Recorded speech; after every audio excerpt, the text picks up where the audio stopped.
Quando um ministro do STF é declarado persona non grata nos Estados Unidos, o recado é claro. O autoritarismo judicial brasileiro ultrapassou fronteiras. No centro da polêmica, censura, perseguição política, abuso de poder e sanções que podem punir inocentes.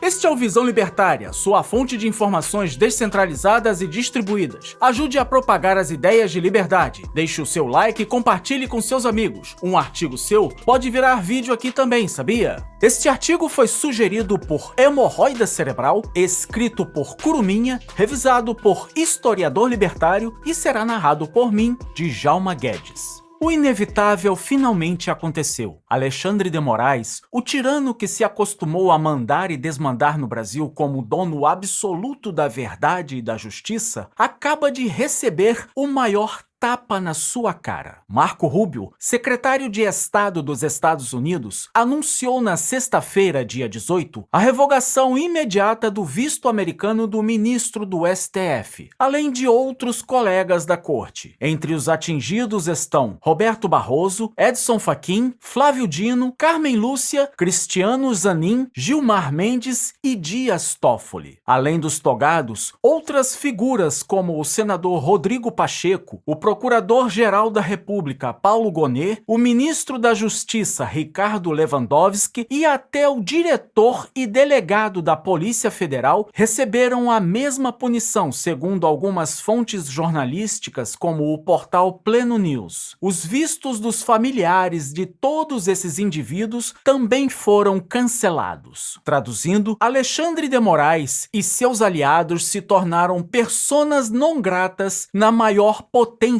mundial. O tirano de toga, que se julga acima da lei brasileira, descobriu que existe um lugar no planeta onde suas birras autoritárias encontram resistência, mesmo que essa resistência venha de outro aparato estatal. O que levou o governo americano ao limite? A operação grotesca que Moraes orquestrou contra Jair Bolsonaro para intimidá-lo e humilhá-lo, removendo seus direitos. O ex-presidente foi submetido a medidas que fariam inveja a qualquer regime autoritário. Tornozeleira eletrônica, proibição de usar redes sociais, impedimento de se comunicar com seu filho, além de diplomatas, e prisão domiciliar noturna. Como se não bastasse, Moraes convocou uma sessão emergencial da primeira turma do STF para referendar seus desmandos e ameaçar Bolsonaro com prisão imediata caso descumpra suas ordens imperiais. Para quem acompanha os abusos da Suprema Corte, nada disso é novidade. Moraes já censurou jornalistas, bloqueou redes sociais e perseguiu políticos com naturalidade assustadora, como foi o caso do jornalista conservador Rodrigo Constantino, que vive e trabalha nos Estados Unidos há muitos anos. Desta vez, porém, mexeu com quem tem apoio do atual presidente americano. A briga agora é com um adversário muito mais poderoso do que a elite brasileira, que se acha a dona da verdade e da democracia, mas é desprezada internacionalmente. Marco Rubio justificou a medida afirmando que o STF criou um complexo de perseguição e censura contra o ex-presidente Jair Bolsonaro e seus apoiadores e simpatizantes. A resposta do STF ao vexame internacional foi digna de comédia de situação. O ministro da Suprema Corte em reserva mandou para jornalistas uma imagem com os dizeres "Sempre teremos Paris", referência ao filme Casablanca, onde personagens fogem daquele regime do bigodinho de brocha. A ironia é tão amarga quanto reveladora. Ministros que censuram, perseguem e prendem opositores se comparam aos heróis que lutavam contra o autoritarismo do governo nacional socialista da Alemanha das décadas de 30 e 40. É o mundo de cabeça para baixo da hipocrisia judicial brasileira, onde ditadores se pintam como vítimas e carrascos se vestem de mártires. Que símbolo mais que perfeito para essa turma! Sonhar com Paris enquanto transformam o Brasil numa versão tropical da repressiva Alemanha Oriental, que era controlada pela polícia secreta, a Stasi, e pelo serviço de inteligência do governo alemão na época do regime soviético. A diferença é que os personagens de Casablanca fugiam da tirania. Estes a exercem cotidianamente. Como se o vexame internacional não fosse suficiente, o Palácio do Planalto entrou em modo de desespero. Enquanto Moraes digeria a humilhação, os ministros de Lula correram para preparar uma retaliação que mais parece birra de criança contrariada. Qual a brilhante ideia? Proibir a entrada no Brasil de autoridades americanas ligadas a Trump e executivos das Big Techs. Que grande piada! É como um rato decidindo enfrentar um elefante mordendo a sua pata. Ou melhor, é um governo autoritário, corrupto e pobre tentando intimidar outro estado muito mais poderoso numa disputa sobre quem pode exercer coerção de forma mais eficaz. A avaliação do governo Lula é que o cancelamento dos vistos constitui grave interferência externa, a mesma hipocrisia de sempre. Quando interferimos, é soberania. Quando outros interferem em nós, é agressão. O que é mais cômico? Querem incluir executivos das Big Techs na lista, por não poder visitar o país onde sua rede social X foi bloqueada pela paranoia de um ministro do STF.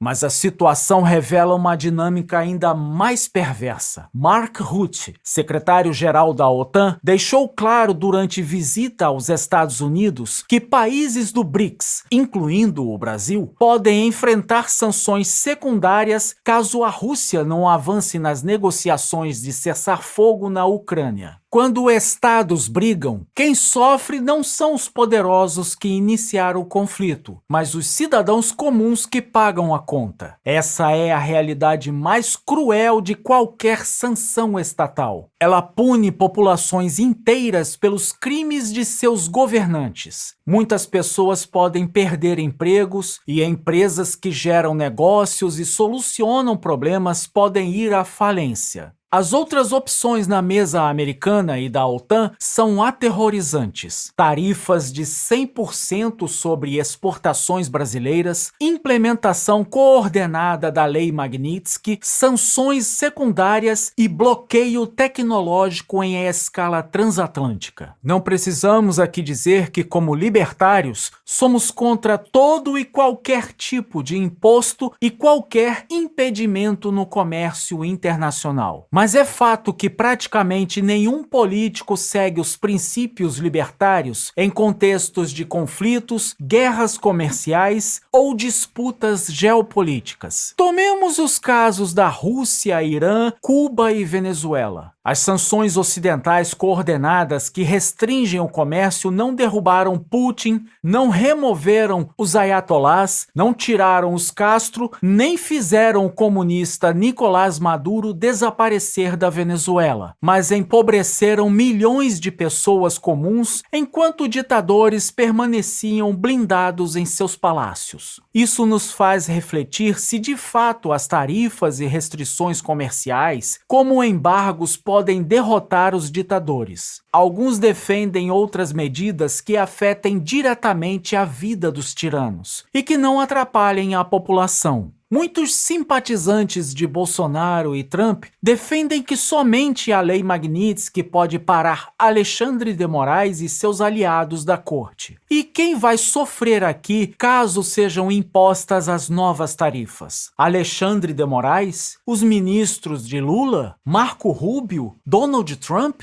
Claro que não. Políticos e burocratas estatais continuarão com seus salários milionários, mordomias e seguranças privadas, blindados das consequências de suas decisões. Quem sofrerá é o trabalhador rural que perderá o emprego quando as exportações despencarem, o operário demitido quando produtos brasileiros se tornarem inviáveis nos mercados ocidentais, o pequeno empresário que verá seu negócio falir quando o acesso ao sistema financeiro internacional for restringido.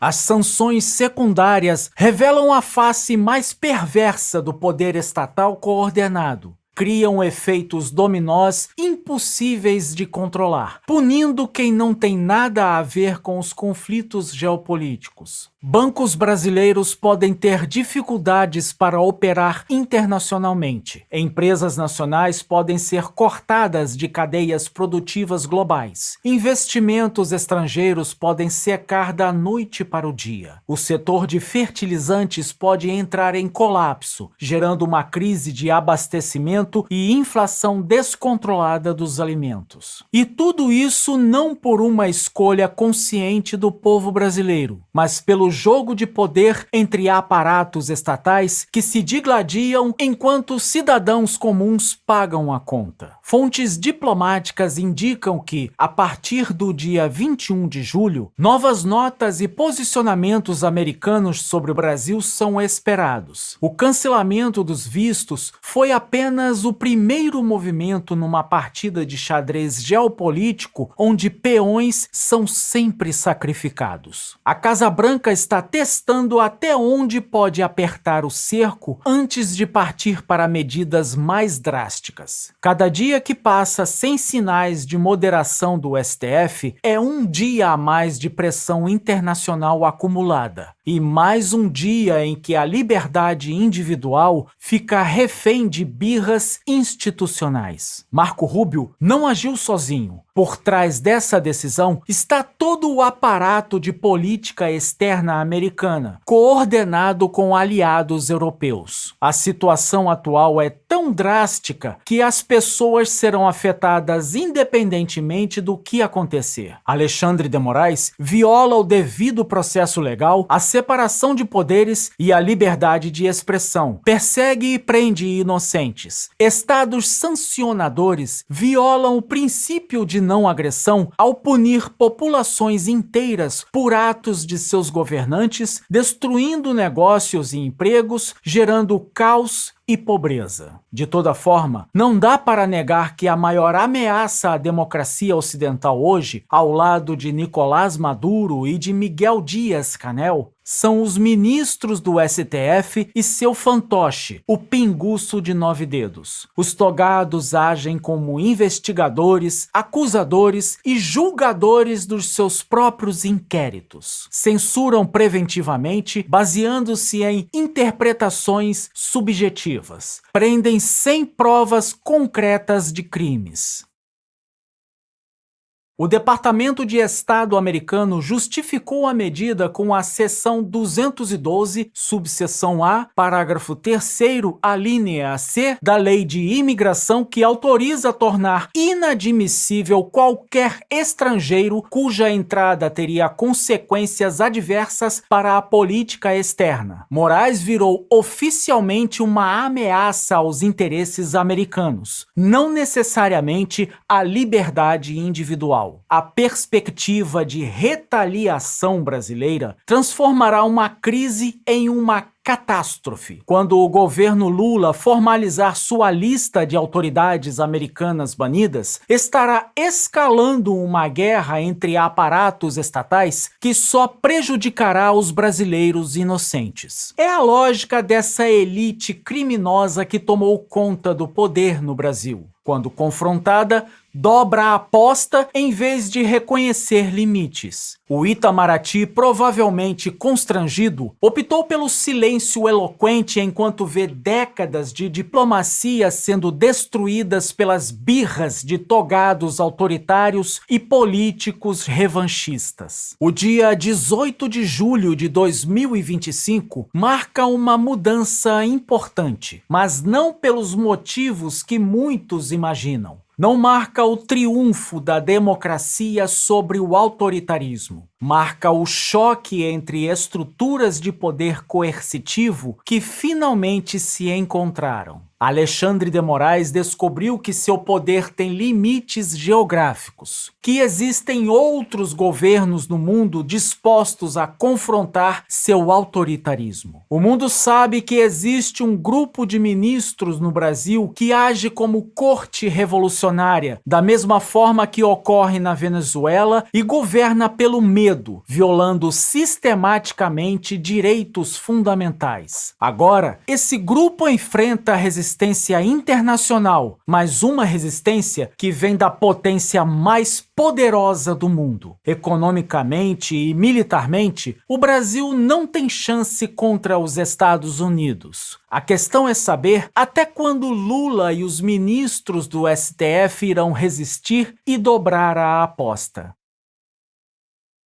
A verdadeira solução não está em escolher qual governo é menos pior, mas em construir mecanismos institucionais que limitem o poder de todos eles, que protejam direitos individuais, independentemente de quem esteja no comando, que garantam que nenhum mortal, nacional ou estrangeiro, se torne dono absoluto da verdade, da justiça ou da coerção legítima. Como libertários, defendemos a descentralização do poder e que este poder esteja com os indivíduos e suas famílias, vivendo em paz em suas cidades, livre da interferência de governos, sejam eles locais ou externos. Enfim, enquanto não aprendermos essa lição, continuaremos reféns de quem conseguir acumular mais poder, seja no STF, no Planalto, no Congresso, seja na Casa Branca ou até mesmo na OTAN. E o povo brasileiro, como sempre, pagará a conta de uma guerra que não escolheu, entre poderes que não o representam. A partir dos próximos dias, iremos saber se os ventos da mudança trarão mais liberdade individual ou apenas novos padrões de coerção estatal. Mas uma coisa é certa: a liberdade não tem pátria, não tem partido, não tem alinhamento geopolítico. Tem apenas princípios, e estes devem ser defendidos contra todos os poderes, venham